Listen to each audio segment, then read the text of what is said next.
Welcome to the Unknown Webcast. Yes, it is I, the conservative one, and I really am so conservative that I can't turn left even when I'm driving.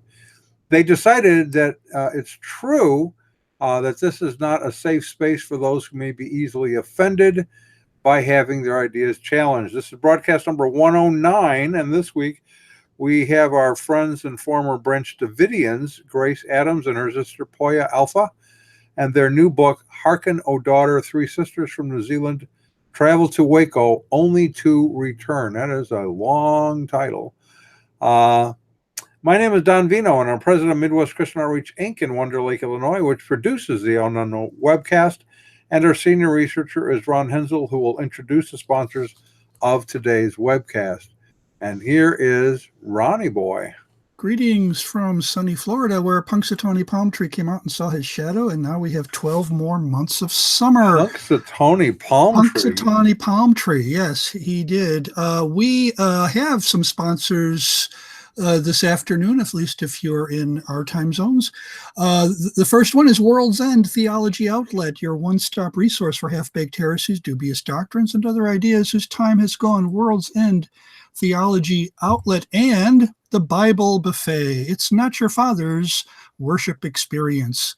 The Bible Buffet. And if you really enjoy this program, or if you don't and you just want to annoy others with it, if you want it to keep going, please go to our website, midwestoutreach.org. The yellow donate button is in the upper right-hand corner. Click on it and contribute as you feel led. midwestoutreach.org. So, Don, we have guests now. We have had guests before who have dialed in or logged in from other parts of the globe, but I don't think we've ever had any from New Zealand before. Never. And the time zone differences sometimes give us a little bit of grief. Today is one of those. They're 17 hours different. So for them, it is 5 a.m., and they are having a little bit of an internet issue in my last. They had to go tell the hotel to turn the Wi-Fi on. You know. Yeah. these third world countries like New Zealand. You know, I don't know what are we going to do. Well, I don't know. Is it a third world country? I guess I don't know that. I'm just teasing. I think I could get away with it if they're not here, right? So. Yeah. Well, for sure. I thought I would share a photo of their cover here too, so that people can see what. I have the same picture.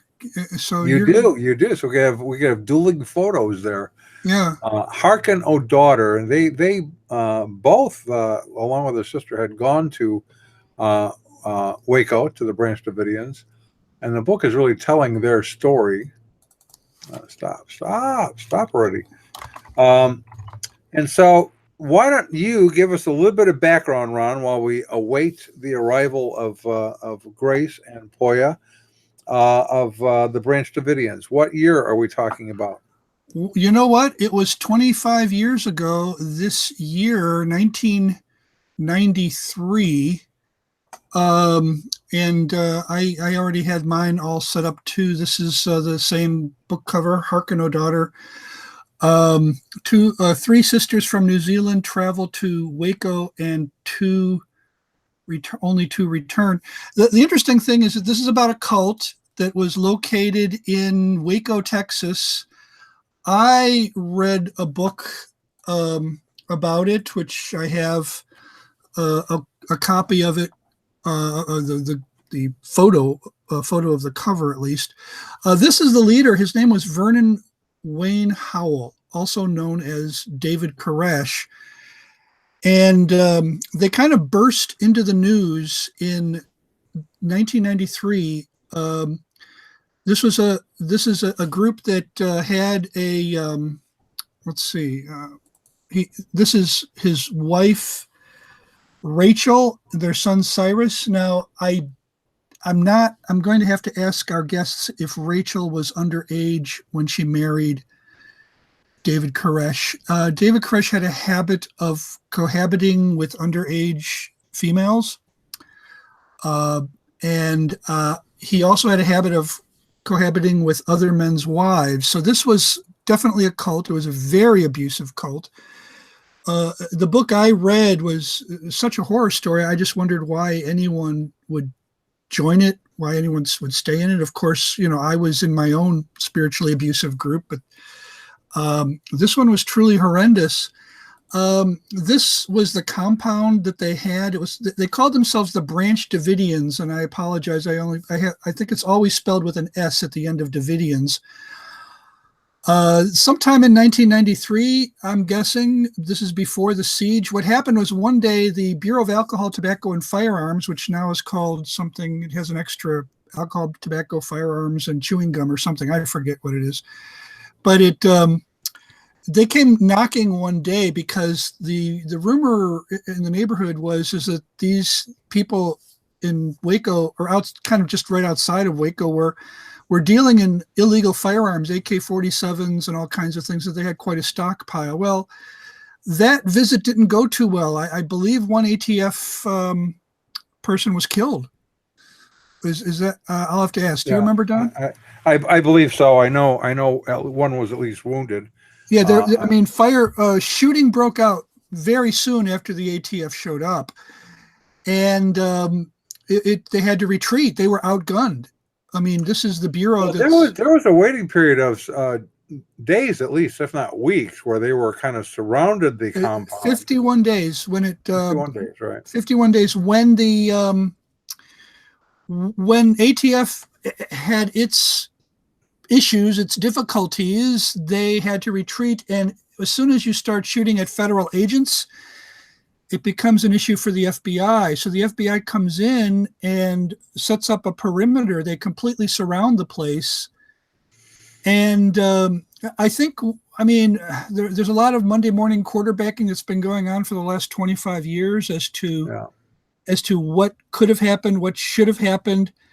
What was not known was that inside this compound, they were preparing for Armageddon. They really believed that this was the end. You can't see it, of course, because it's buried underground. But underground, they had a tunnel from these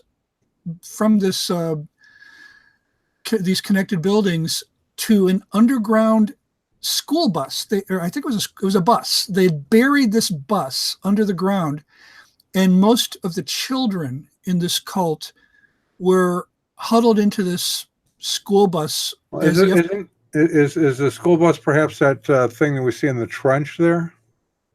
Is it? I don't know. I don't. That okay. You might be right. I never thought to ask that question, but they were. I thought it was totally buried, so I don't know. This might have been a picture from before 1993. I don't know. In any case, there were incendiary devices filled with gasoline all throughout the hallways and rooms of this place, as I recall. At some point, the FBI decided it would be a good idea to use a vehicle that's basically a tank with a battering ram. It's simply designed to knock walls down. And they came at the building from a certain angle. They started knocking down the walls. That sparked a fire.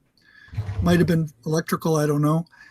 Well, with all those gasoline, all those incendiary devices,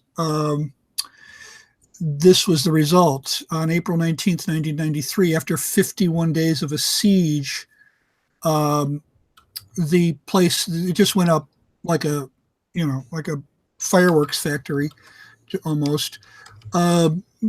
We believe David Koresh was located in the bus with most of the children and others, and he seems to have shot himself before the fire could kill him. I think almost all the victims died from either smoke inhalation or asphyxiation of some kind.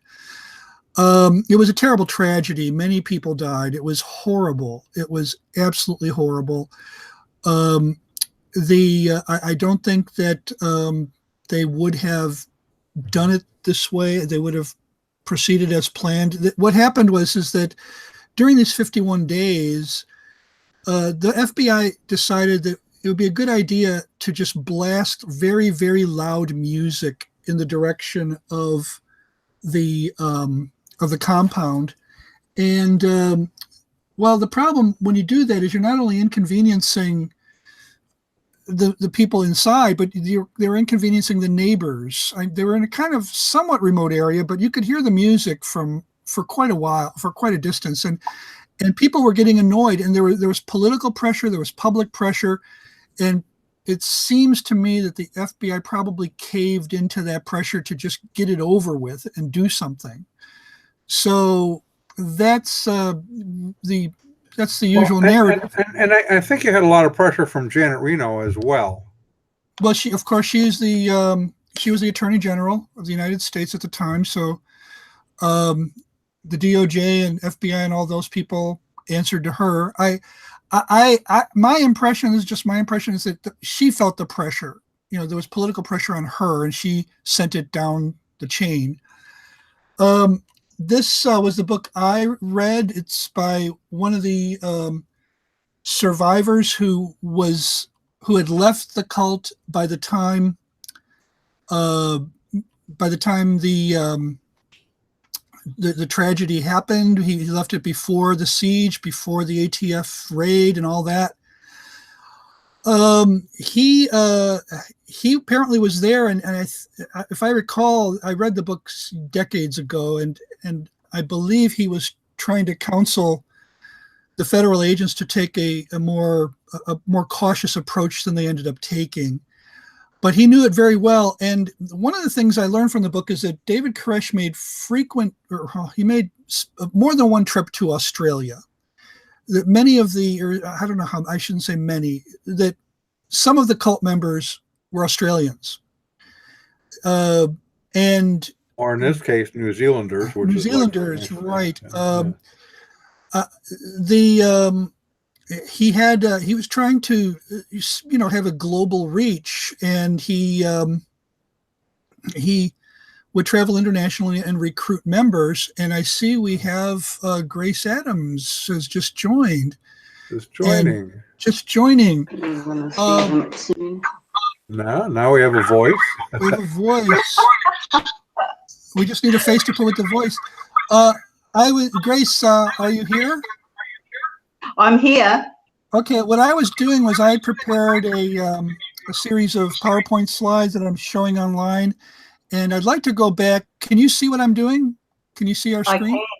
Yes, I can. I can see all the Time magazine, the Newsweek. Right. I just put this one up to show people. I mean, this is 25 years ago. You're aware of the anniversary, of course, right? Yes. Because it's 25 years, and that's hard to believe. I was in I sometimes call it a cult, other times I call it a spiritually abusive group because it had a very evangelical, traditional statement of faith. I have my own little Waco story that I can share with you later. When all this was happening, I got a phone call that I'll tell you about. But this is a coverage. I think these issues, most of these probably came out after the tragedy, especially the special report, Tragedy in Waco by Time. But this went on for 51 days, so there was plenty of time for the major news magazines to come out with more than one issue. They usually publish bi-weekly. And well, let me go back to this picture. Did you know Rachel and Cyrus? I did. I've got Poia with me as well. She's my sister. But yeah, we both knew them. Okay. Do you have your camera on, by the way? We see your book cover, but we don't see your faces. Oh, okay. I'm not sure what to do. Well, while you're figuring that out, we put your book up. We were trying to push that book for you. And how well did you know David Koresh or Vernon Wayne Howell? Well, perhaps I could start that. This is Poia. Hi, Poia. Yes. We met David Koresh when we went over in 1986. When I say we, it's myself, my husband, and our 2-year-old son. Okay. So we got involved through my husband's brother, who resided in Hawaii with his wife and his 1-year-old daughter at the time. And we had been receiving phone calls from Leslie's brother. His name is Neil. And it must have been over 6 or 7 months of phone calls from him about this amazing prophet that was revealing prophecies and how he was able to impart the knowledge that he had with a connection with God. So we were curious. And then through my husband, he decided we would go over and investigate. So that was back in 1986, and that's where we met David Koresh and Rachel and their 2-year-old Cyrus son at the time.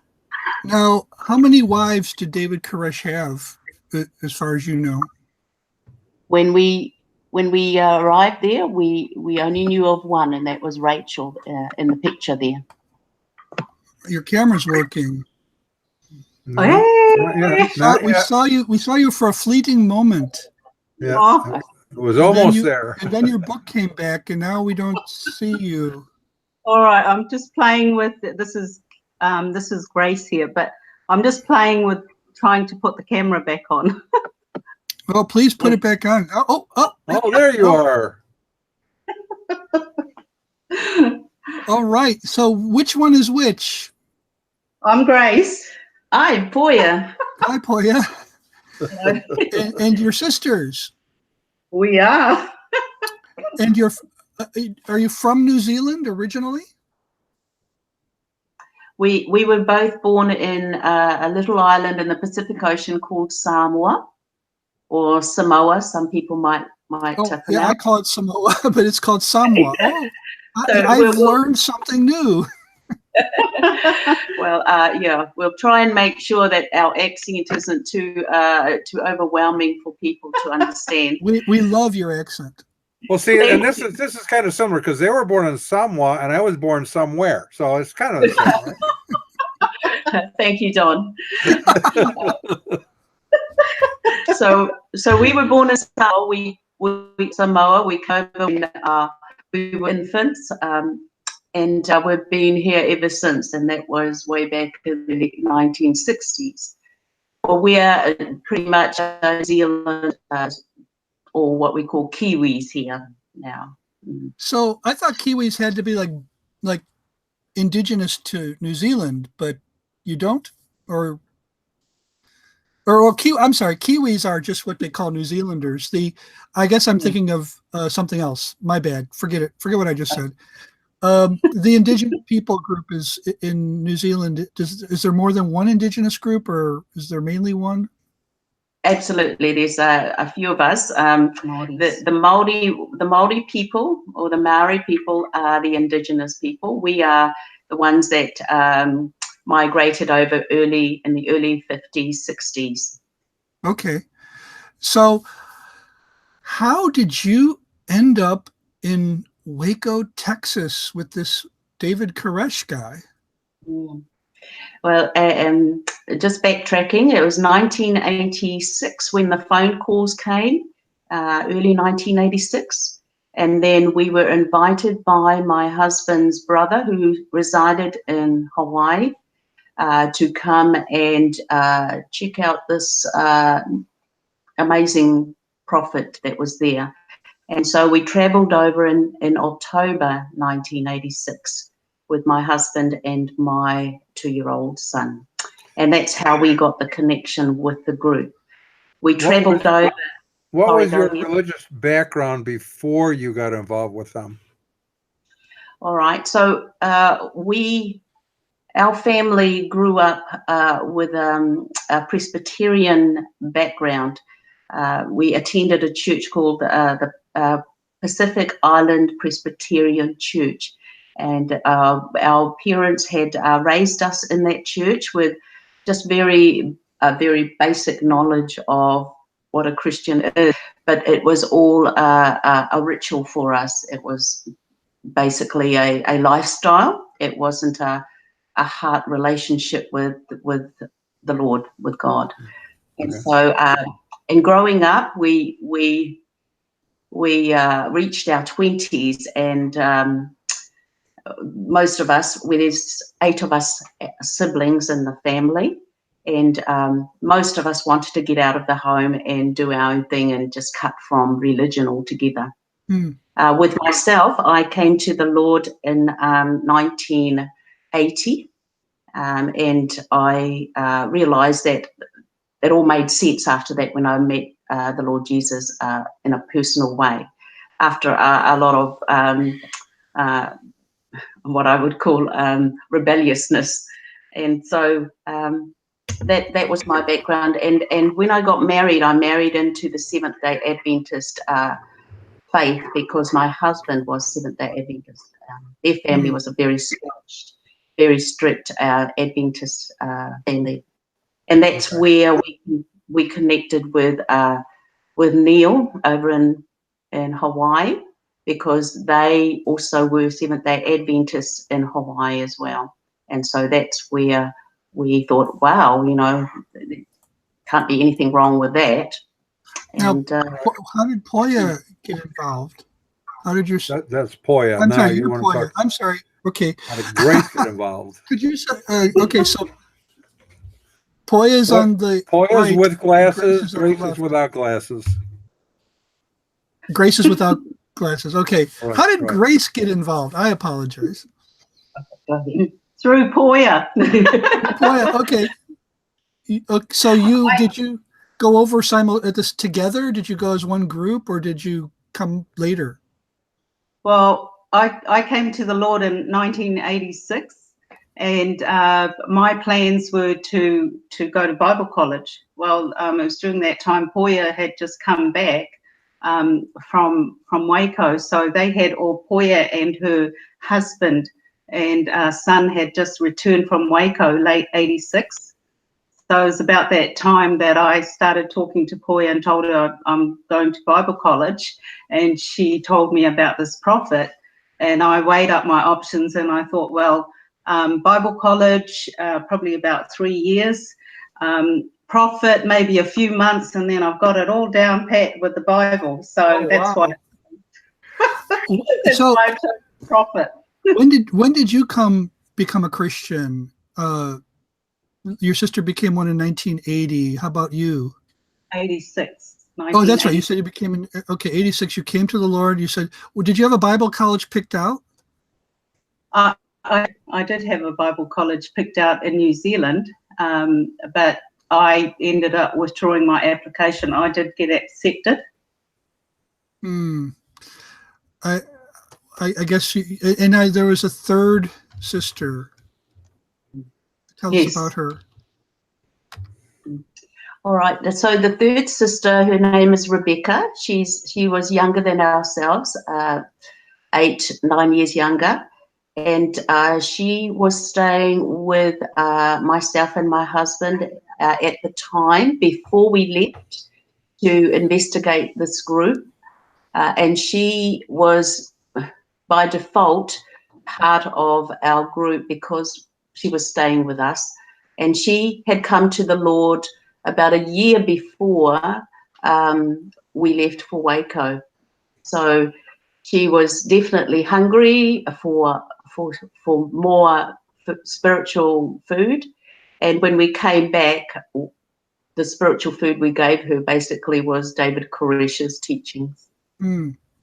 Okay. Ron, do you have a break for us?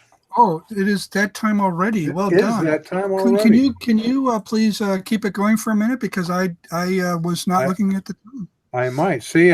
We have this nice little chat feature, and I do the chats, and Ron just ignores them because he gets so. Well, if I don't have if I have the button on the screen here, I don't see the chat. You can only look at one at a time. So.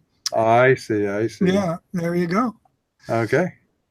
So so that's how the three of you kind of got engaged. You had a spiritual hunger. Grace was planning to go to Bible college, so it was Bible college or the prophet. Well, the prophet, I mean, that's like a direct connection to God, almost, right? And your other sister, young, new believer, thirsty for more information. You're involved with Seventh-day Adventists, which are, like Jehovah's Witnesses, always looking for the end times, very apocalyptic prone, which, you know, I being pre-tribulational is not necessarily a bad thing, but if that seems to be the only thing that is consuming your time, that probably could be bad, because you don't get a good balanced teaching that way. And it's my understanding that David Koresh was dealing with the Book of Revelation primarily. So we're going to hear from Ron, and then we'll kind of get back into the things that you were taught, or some of the things you were taught. Well, let's hear from our friends at World's End Theology Outlet, your one-stop resource for half-baked heresies, dubious doctrines, and other ideas whose time is gone. They have a question, or they have more than one, actually. Are you troubled by the existence of countless Christian denominations? Do you tend to think that everyone's judgment is questionable except yours? Do you have a nose for excellent marketing opportunities? Well, the Heterodox Company presents the do-it-yourself One True Church. It has everything you need to shut untold millions out of God's kingdom. With the One True Church kit, you get doctrinal options, practical options, your own church history, proselytizing gimmicks, and so much more. You even get scores of church architectural plans and building rental options. And it comes with these ringing endorsements. A pastor in Indianapolis writes, "Thanks to the do-it-yourself One True Church kit, my disciples are so narrow they can look through a keyhole with both eyes." A pope in Phoenix says, "It's a great product. I've never had my ring kissed so many times." A church in Philadelphia says, "Go away. Now that we're the One True Church, we don't waste our time with spiritual peasants like you." Yes, the do-it-yourself One True Church, everything you need to shut untold millions out of the kingdom, available through World's End Theology Outlet. Now, what I find is that prophets don't tend to like Bible colleges unless it's their own. So, did they have to persuade you, Grace, to not go, or did it just make sense to just say, obviously, I'm going to hear the prophet in Waco? Well, there were two things going on at the time. So firstly, yeah, I did want to go to Bible college. Can you hear me? Oh, I can hear you. Yeah. Yep. And, you know, I was thinking, well, the Bible college is kind of expensive and the commitment's long. It's going to be about 3 years. Whereas the prophet, airfare, return airfare, US to New Zealand, I can afford that.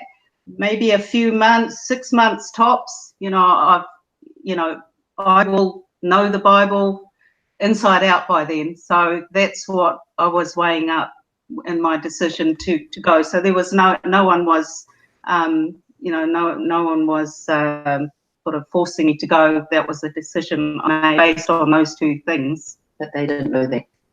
College didn't know that. No, the college didn't know that. So what was life like when you first got there? What did you think of this place that you arrived at, and what was it like to live there? For me, I came when the group was actually where the compound was. So the living conditions were really basic. There was no flushing toilets, no running water. So we fetched our water from this big water tank they had on the property. The food was very basic. In fact, there was not much food, no meat. I love meat.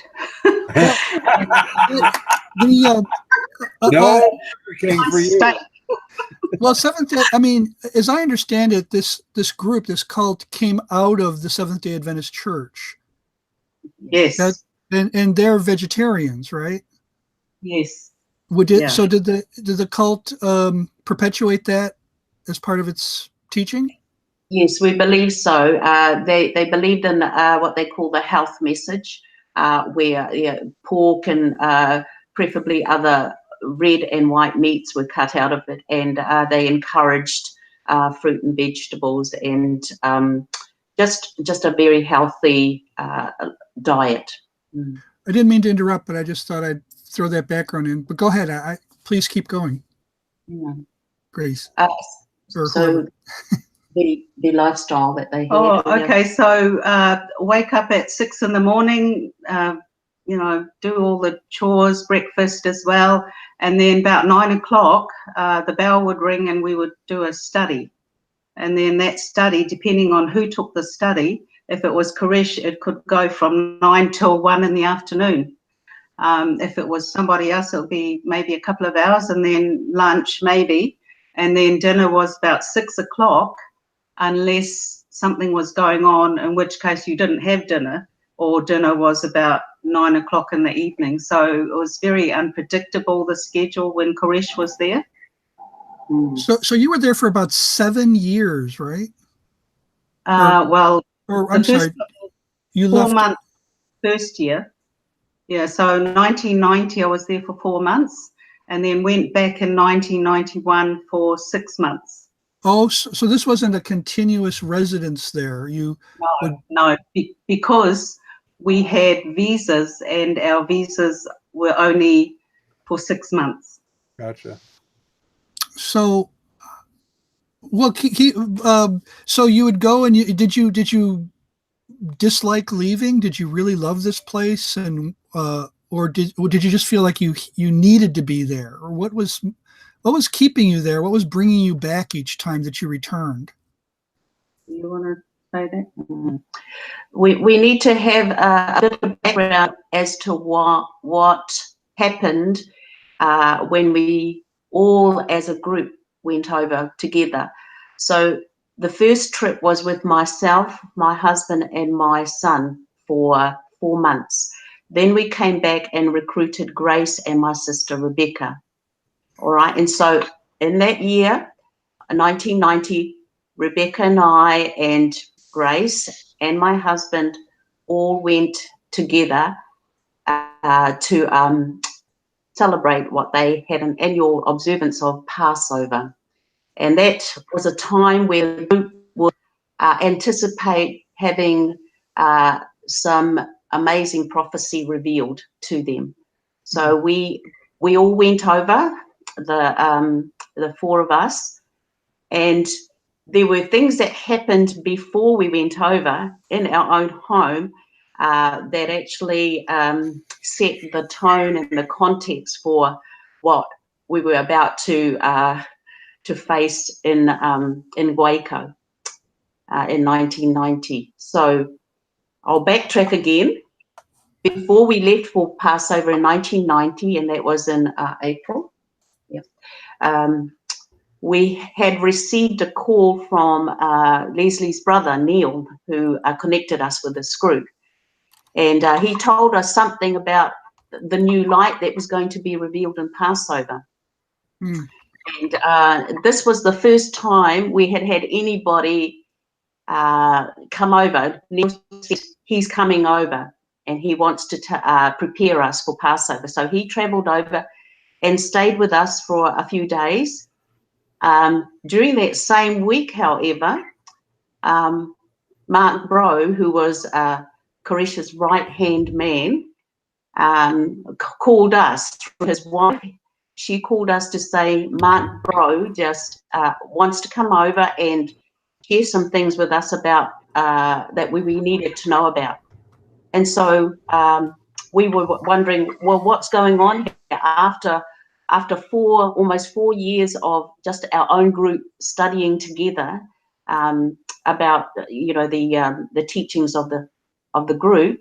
Then all of a sudden we have Neil, and now we've got Mark Bro coming over as well. What's going on? There seemed to be some kind of something going on, and we didn't know.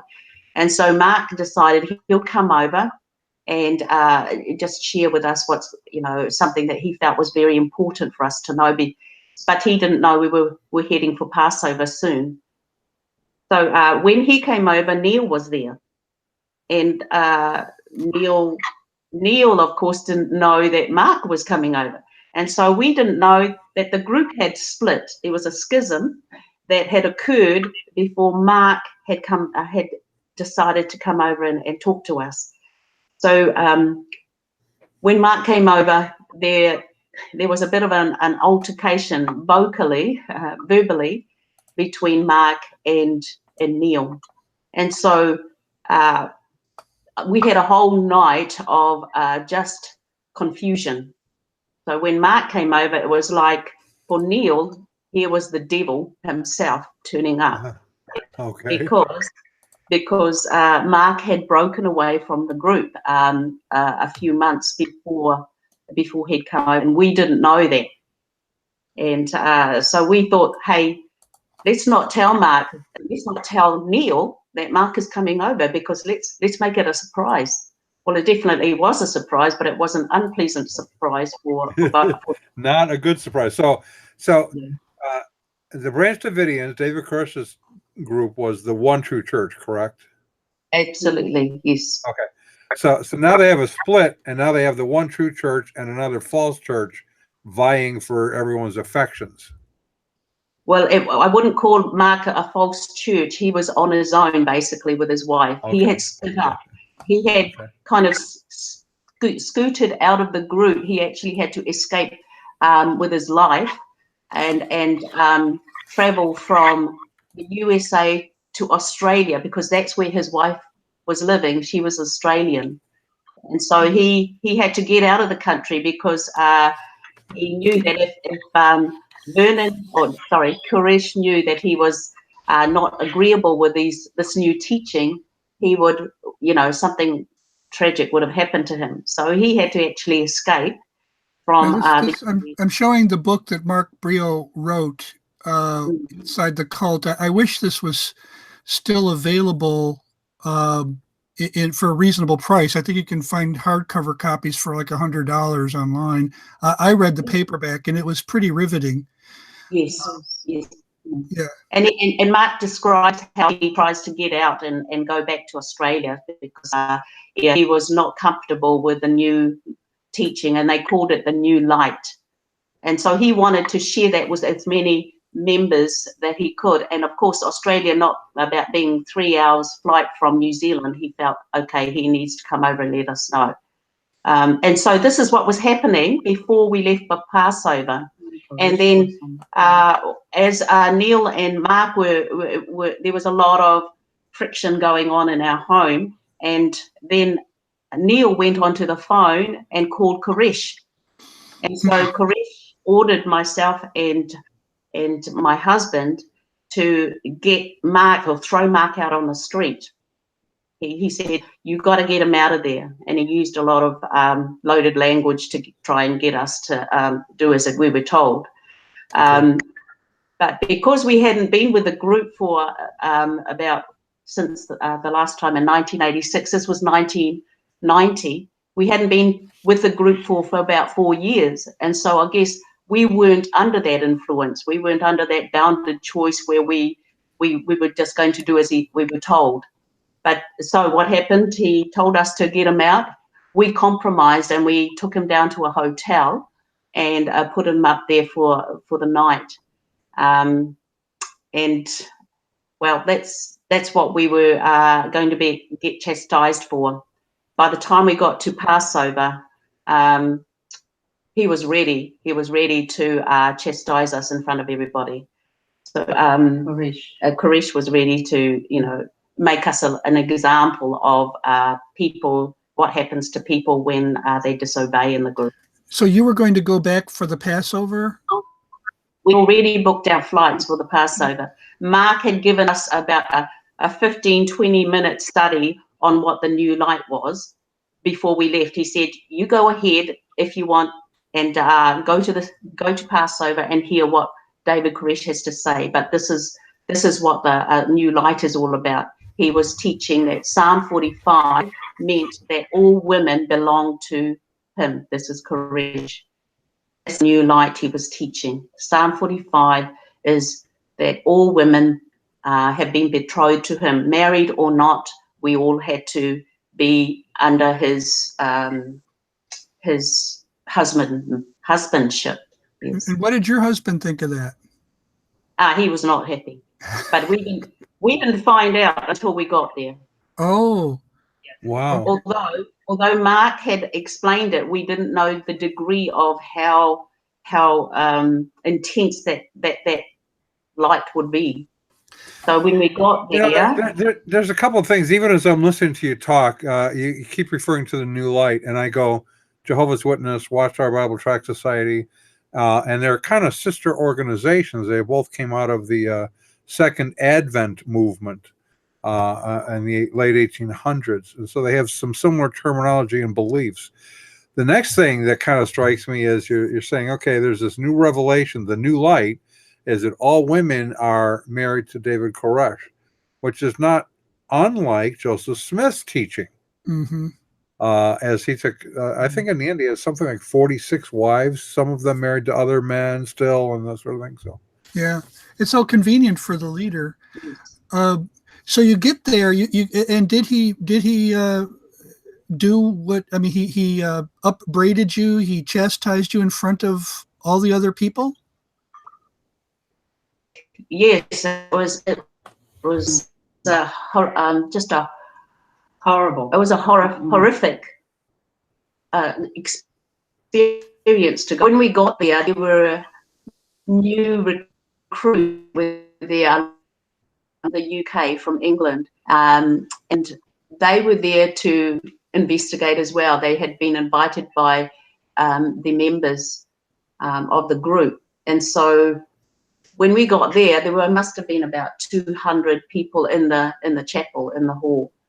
And 200, wow! And you're being you're being held up in derision in front of all these people. 200. Yes. In our book, I describe it in town. It's called Showtime, and we. Okay. And this is a real example of. Did he like the movie Beetlejuice? You know, it's showtime. You know.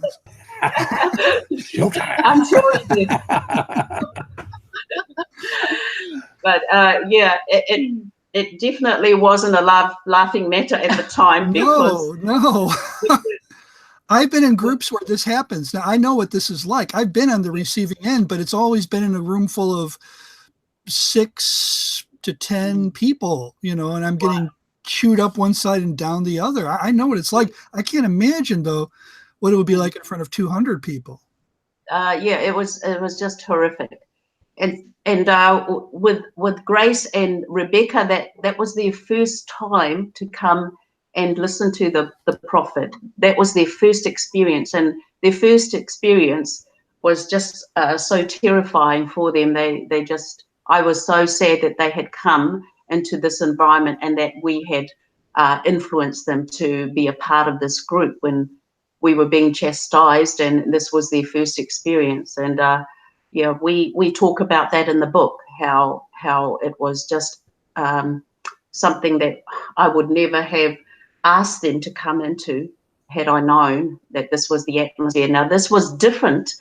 This atmosphere was so different in contrast to the one that we had come into in 1986. And yes. this is like, I'm tracking with you here because in my experience, I entered my group in 1987. And in 1992, I leave. And I thought I was going to hell for leaving. I thought I was just plain going to hell because the leader had me convinced that I was probably going to hell. And, but I was out, and then later my wife comes out, so now we're both out, and it's March of 1993, and I get a phone call from my mother. My mother says, somebody in Texas wants to talk to you. I go, about what? She says, about that group you were in. I go, I didn't want to talk to anybody. I just wanted to put this as far away from me. And she goes, look, this woman is beside herself. She thinks her sister is in the group you left, and she wants to know if your group is like the one that she's seeing on television right now, the one that the FBI is surrounded, and the one that deals in all these guns and has a leader who sleeps with children. And I didn't want to make the phone call, but I did. I assured the lady that no, your sister, that's not the kind of group we are. I did think in the back of my mind, though, if years went on, could we have become that kind of a group? But tell us about the guns. I mean, that was what sparked the raid. Did you know about the gun running that they were doing? I didn't know anything about it, but Grace knew a few things. That evening, the one that she's talking about, Showtime, that was the first time I saw a gun. Koresh pulled out of his AK-47 and he threatened Poia and her husband that he could track them down in New Zealand if they cross him again. Oh my! Yeah, so he got somebody. He was on this. Koresh was on this bed on stage, and then he called for somebody to bring his AK-47 in, and that AK-47 was passed around the room.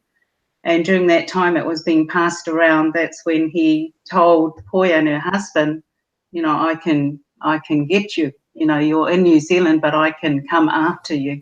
And then, so this gives church discipline a whole new meaning. yeah. And so you're trying to compare the picture you had 4 years earlier to what you're seeing right now, and it's like, how did this happen? But Yes. the people who were there, it's kind of like that illustration of you put the frog in the water in the pot, and you put the pot on the stove, and you just gradually turn up the temperature. And that's the way it was with me and my wife. When we joined our group, it was not abusive. The leader didn't sit there and call you names in front of other people. He didn't chew you out using cuss words. I hear David Koresh's language wasn't very polite. No, definitely not. So what did you do after Showtime?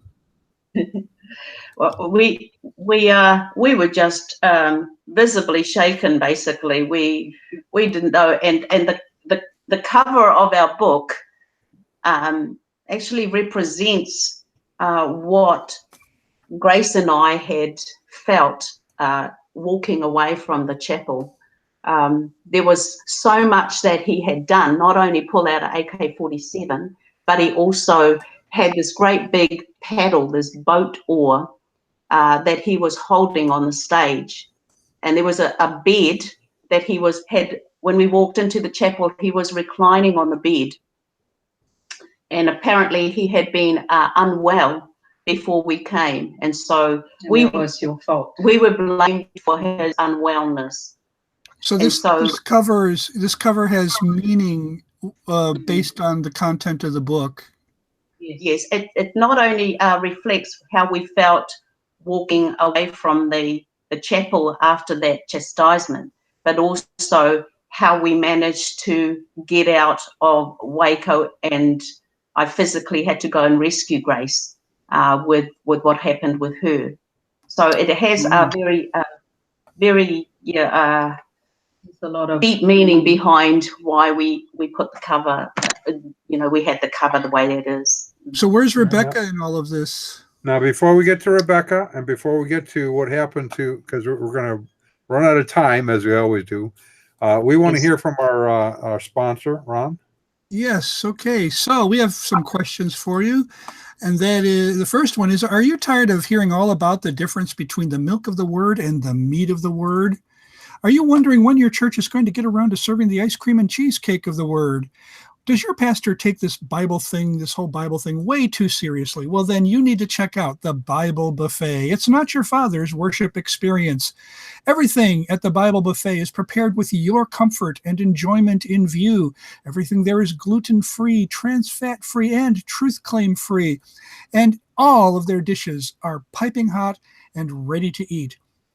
This Sunday, our regular Sunday specials are Aryan appetizers, Sibelian succotash, Galatian goulash, Gnostic nut salad, and Pelagian pie. And don't forget, the Bible Buffet is a fully accredited ministry of the Church of Smorgasbordianism. Yes, the Bible Buffet. You need to check it out. So, I love smorgasbords, so the Church of Smorgasbordianism is for me. And that really does kind of fit here with, as we talk about the Branch Davidians, because they sort of did a picking and choosing of what they wanted to believe with the prophet. So, okay, so what happened with Grace, Reader's Digest version, because we do want them to get the book, our viewers to get the book, and be able to sit down with a, what did you say, grape juice? Or sparkling. Yes. You were so excited about getting it out there last week, and I'm glad. And happy dance. Yes. So, what is your story? What happened to you, Grace, that you needed to be rescued? The following year, so that Showtime thing happened in 1990. After all that, my sister and I, Rebecca, we went back in 91, and 2 months we were there. Nothing too sort of out of the ordinary happening. And then during that time, I think somehow I snapped. Yeah. They call it pseudo personality or doubling. Yeah, that's what happened to me. So the book describes it. But one night I heard a voice calling me. I didn't know what it was. I did pray. I did ask the Lord, is this your man? Is this God? And this is what happened a week later. And then the following night, same thing, voice there. Third night, and the voice asked me to go up to David's room, and I convinced another lady to do that. So her and I went up to David's room really early in the morning, and that's how I ended up being confined. There were things that happened in between. I was confined for a period of 4 months. Confined. What does this mean, confined? He locked me up. There was a guard. I was taken to one of the cabins on the property. So the property was a bit different to what everybody saw with the compound. We had our own little cabins. But the main building, the compound that you saw, David occupied that. And so one of the cabins I was taken to, and there was a guard that was there 24/7 with me. And David, the first day I was confined, David came in and slapped me around, and pretty much to let me know that what I had done was the wrong thing. Then my sister, Rebecca, came in later on that day, and she slapped me around. She slapped you? So, yeah, well, I know it wasn't her. I think she was told to by David to come in. But this is a physically abusive. They were physically abusive to their members, and you especially here. Yes. Rebecca had told me before she slapped my face. She told me that David just told everybody that what I had done and going to his room unannounced. They could have gone to hell for me stepping out of line. They could have gone to hell. And that's how serious it was, what I had done. You could have sent them to hell for what they could have, yeah, that's what David told them. They could have gone to hell because of what I had done. You do not go to the prophet comes to you. But as I mentioned before, something had happened a few days, a week before all that, with me. So, and you were just trying to tell him something. Well, I wasn't. No, it was a little more than that. She thought, if I recall, she thought it was her turn to have relations with the prophet. Okay. So, that's kind of this was a relational visit. Okay, so you were kind of brainwashed. I think I watched your webcast last week with Bob Pardon. Mm-hmm. I think it was thought reform. I think what had happened. Thought reform, yeah. I'm using the term very loosely. Thought reform. In other words, you were a different person. I was a different person. They changed the way they had structured the way you thought. Your worldview had worldview. changed. Yeah. Right. Yeah, but the thing was, when I went up to his room, I took another lady with me. I got up there, I didn't even know what to say to him. I didn't know, so I just laughed. He said, "Is this a show of faith?" And I didn't know what to say. And so after that, he called a meeting and had some fun there in the meeting before he said that I needed electrolytes treatment. I was out of my mind, and the electrolytes treatment was salt baths, and no starch diet. Now that was easy anyway because we didn't really eat starch. So yeah, and so he thought you had some physical problem that might have been causing this, but you still could have sent everybody to hell. This makes no sense to me. It was serious. It was really serious. And I was thinking at the time, I think I can do this. Probably a couple of weeks, maybe I'll be confined. But then when it dragged on, 4 months later, I was still in there. I just can't 4 months. And what about your guard? Was it the same guard the whole time? They had the same guard, but he would take breaks. So there were different people coming into the room to cover during the time he was out, but it was the same guard. They must have thought you were really dangerous. I mean, you needed to be under guard. I mean, what could you have done? I don't know. Run away. I guess run away. Okay, that was probably. Oh, you might run away, yeah. And then they couldn't control you anymore. Okay, so you're in there for 4 months, and your other sister, who was still at the Branch Davidians, did you see her much while you were in there, or was she kept away from you? So there was the first time that she came in and she slapped my face. Then she left, and then I noticed there was some sort of roster or something that was put together. I don't, because there were different people coming in, and she was one of the people that was coming in. But after a while, I noticed she wasn't coming in anymore. So maybe they told her, or Koresh told her, she doesn't need to be on that roster anymore. So after the 4 months, walking up to me leaving, I looked at the passport and noticed that my visa had expired. We only get 6 months visa.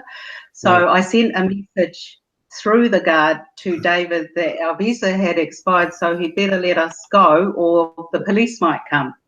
So a message came back that same day from God to say that it was okay, we could leave.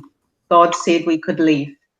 So that's how we ended up leaving. But when I left, I was a mess. Mentally, I was a mess. Yeah.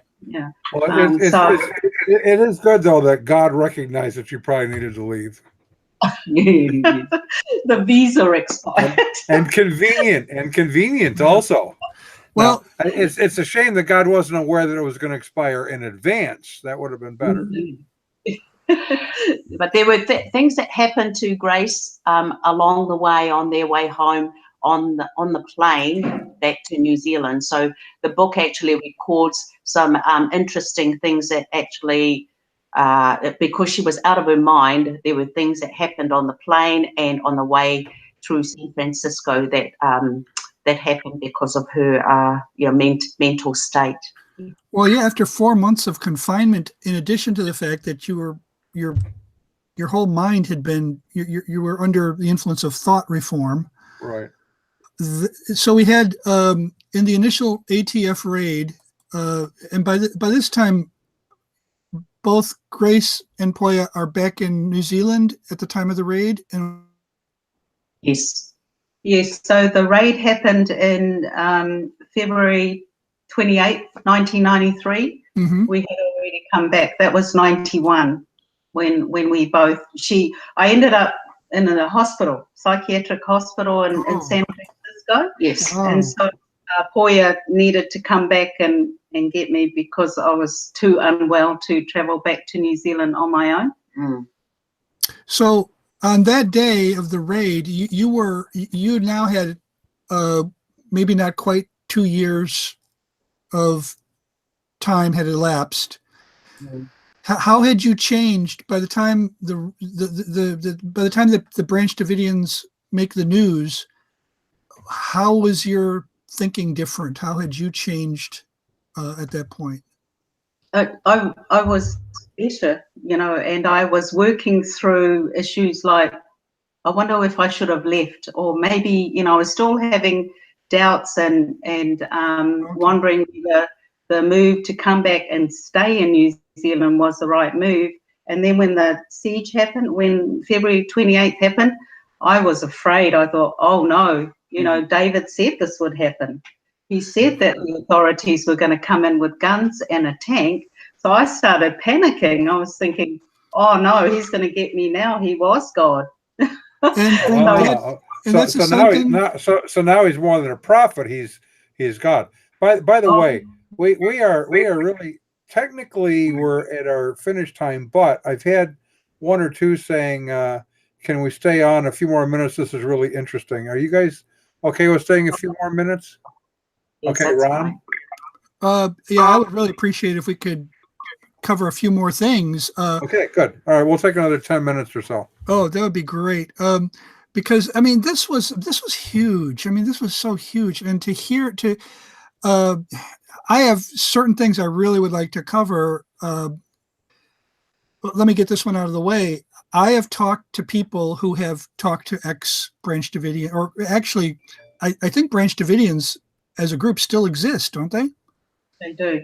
Yeah, Yes, and so do. I'm not sure whether these people have remained in, but there's a narrative out there. There's a storyline that's being pushed by the continuing Branch Davidians that that almost nothing that you've heard in the news is true.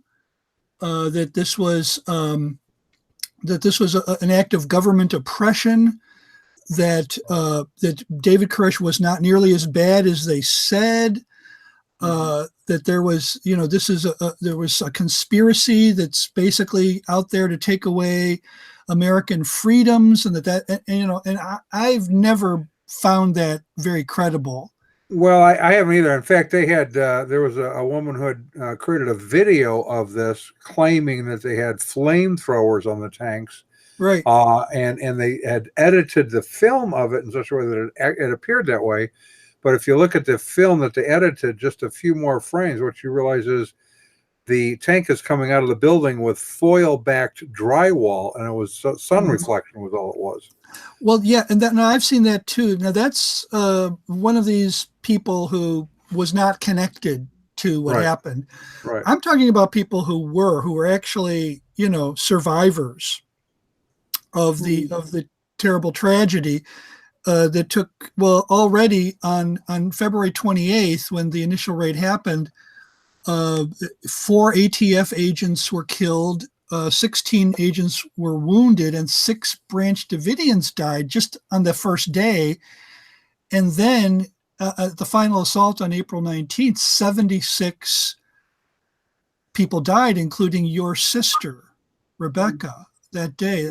I mean, this really did send parts of our nation kind of reeling. How can this thing happen? Right. Even though by this time, most of us became convinced that David Koresh was an absolute loony, and that the people who were following him were terribly misled. Still, the loss of life in that one day was terrible. And so I had. So, what do you think of these people who are former or current or former members? They were there, and they're going around telling Christians in our country that this was not as the government and as the news media advertises. Especially because Ruby Ridge had just happened about 5 or 6 months prior to that. I don't know if they know August what that of is. 1992. Pardon? Do Grace and Poia know what Ruby Ridge was? I do. Yeah, okay. I'm familiar with that. Okay, yeah. so there's this building narrative that the government is out there trying to going after particular religions and maybe someday they'll go after even more, but they're going to attack the ones that are Second Amendment activists or whatever, and then, you know, they're going to take away all of our guns, and then they're going to, you know, herd up all the Christians into concentration camps or something. You know, that this is the narrative that's being spun. But I'm just zeroing in on the people who are saying that this was an act of terrible injustice perpetrated by our government on these poor Branch Davidians. What do you think about that? How do you respond to that? Well, I think I think the way the whole thing was handled by the government was wrong. Yeah, I think that was wrong. I think it could have been handled another way. Yes, you lost your sister. I mean, yeah, that's right. That's right. But I think what's out there, what the surviving Davidians are trying to do is to portray David to be somebody he wasn't, and this I think stems from the fact that they still believe in his teachings, and coming from being a Davidian myself, I get that. You know, I would defend him to the hills. You know, if he yelled at me, if he beat me up, which he did, that's okay because he's God. So you know, thinking on the people now, why do they speak this way? Is because they see it as a good thing. He was a good man. What he did with us was a God thing. You know, God chastises us. If he loves us, he chastises us. So that's what they see this thing as, and they will carry his message to their death. That's my belief, because they have been so conditioned. Their mind has been, that they were living there. They were not like me. They lived there, you know. Whereas me, I was visiting, so I had some time out. Are you ever afraid, or have you ever been afraid that I mean, this was after Jonestown. There were former members of that cult who lived in fear that some other current member, somebody who still was following the teachings of Jim Jones, would track them down and kill them. Have you been in fear of that for yourselves from Branch Davidians? Well, I think the ones that we would have feared have all gone. They all died. But the ones that are left, I really don't think they would go to that extent unless somebody got converted that was kind of, you know, very passionate for their beliefs. Yeah, you may be, but the ones that are there, I don't think so. No, I have no fear of them at all. So, you know, I'm finding there's an interesting correlation here, because as you're pointing out, you have some former Branch Davidians that still hold to David Koresh's teachings and want to defend him and sort of make it all the government's fault. You have the same thing with, as you pointed out, with Jonestown. You also have the same thing with Heaven's Gate. Somebody who was left behind and feels like, okay, the others went on ahead and I'm still in the school and I didn't get to go on the spaceship with everybody else. That seems to be sort of a common theme with some of these cults, that, okay, our people died a terrible death, but they went on to the better place and I didn't get to go with them. I was feeling that way. I was feeling that way when I saw, you know, the siege happen on February 28th. There was a mixture of, you know, disbelief that this was actually happening, that he did prophesy this. So, you know, that was the fear that, oh no, I'm on the wrong side. He was right after all. Yeah, but, you know, I was still in recovery. You know, it was my understanding, by the way, that he had taught that you would all die in the flames, but you would be immediately resurrected to rule the earth. Is that true? Well, he had different teachings along that line. It depended what day it was. So one day it might be that teaching, and the next day it would be something else. Like, I believe he had told the people that they would be like Elijah would be taken out, for, you know, the government would come in. So a lot of them believe that. You know, they were taken up, translated, they would not see death, but unfortunately that did not happen. So his prophecies changed according to how he felt. Okay, so your new light was more like kind of a strobe light. It blinked on and off very quickly. Yeah. And it also changed colors, you know. Changed colors, yes. Yeah, like a disco light. What has been, I mean, 25 years sounds like a long time, but you know what? It was slightly longer than that I left my group, and sometimes it just seems like yesterday when I was sitting in the room and getting screamed at by the leader and being, you know, and nobody spoke up for me. And right. And so, you know, it's hard to communicate the kind of effect that has on you. How do you get to a place where you even tolerate that, you know, and how do you explain that? When I told my story to people, I've gotten to know a gentleman mostly over the phone. His name is Ronald Endroth, and he wrote a book called Churches That Abuse, which I showed it on the last program. I'll show it on this one too. You can get this online for free. And, you know, when I read the stories in there for the first time, I was still in my group and I thought, wait, this is what happens in my group, you know, and he's saying that this is abusive. And it's like, and so how did I get to this place where I would willingly sit through that myself and watch other people go through it as well? And then you spend years trying to get over that. What's been most helpful for you in getting over that? Over the trauma, the multiple traumas that you experienced in the group. Different things have helped me. I think my family have been a huge part of my recovery. Like, they knew who I was before I actually joined the group. I was someone different. When I came out, I was horrible. You know, I was not nice to them because they weren't my family. I saw them as outsiders. They were Babylon. So, but they were still treating me like the person that they knew. So, you know, they were huge influence and help in my recovery. I started doing, I didn't touch the Bible like Don mentioned last week. It's like putting garlic in front of a vampire, you know, the Bible. Right. I didn't touch it for a while. So your family helped, but eventually you did pick up the Bible. And how about church? Going back to a church. Also, church came right at the end. I couldn't handle going into a church. Yeah, it was just too much for me.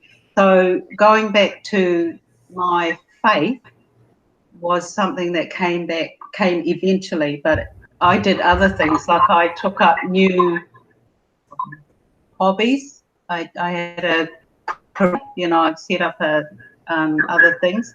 So I did everything but Bible and church. Yeah, I know. When I told my parents, my father died, but my mother remarried, and I have a mom and a stepdad, and I had been separated from them for 3 years, and I came back, and then several months later, I explained to them that I'd left this group. I didn't tell them the whole story right away, and I remember my stepdad saying, he gave me some good advice. He said, Ronald, he addresses me like that when he has something serious to say. He said, get a life. He said, I don't care what it is, a hobby, something. He was basically saying, get something to take your mind off of what happened so that you can just get back in touch with reality, day-to-day, the mundane things of life. And I think that was good advice. Having said that, I need to interrupt because we are run over pretty well. Le Regeneras says, God bless these women, and to that I agree. Get their book. We'll talk about maybe having you guys on again. The time zone is sort of interesting. We have to get you up at 4:30 in the morning or earlier to get ready, right? Thank you for It's not easy to memorize at that time of the morning. thank you so much for doing this. We really appreciate it. Yeah. So this is 4:30 tomorrow morning for them.